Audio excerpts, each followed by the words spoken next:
रामकृष्ण के गले को कैंसर हो गया, वो पानी भी नहीं पी सकते थे, खाना भी नहीं खा सकते थे।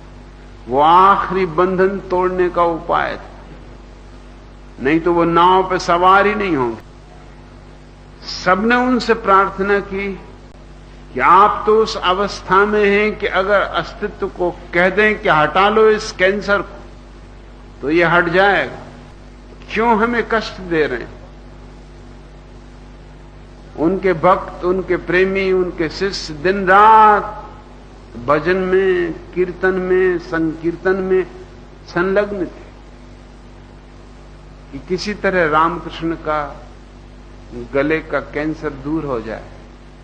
और उस समय तक तो कैंसर का कोई इलाज भी न था, कोई ऑपरेशन भी न था।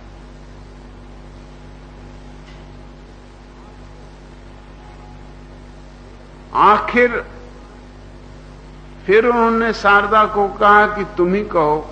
वो कुछ सुनते नहीं, हम कहते हैं वो मुस्कुराते हैं। शारदा ने कहा एक बार तो इनकी मान लो,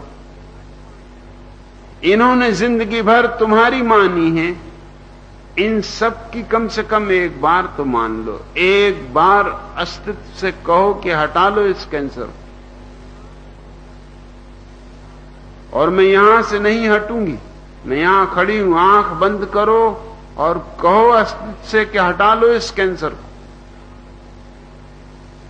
रामकृष्ण ने आंख बंद की, थोड़ी देर बाद आंख खोली, हंसे और शारदा से बोले, शारदा मैंने कहा तेरी बात नहीं टाल सकता हूं, क्योंकि शारदा जैसी पत्नी पाना बहुत मुश्किल।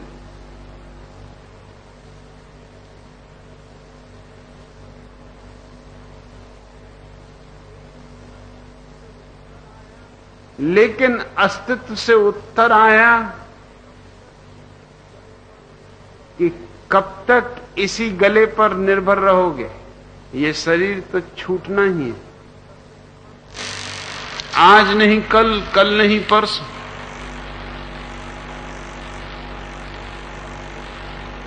अब जिनको तुम प्रेम करते हो उनके गलों से भोजन करो, उनके गलों से पानी पियो। अब इस गले का मोह छोड़ो,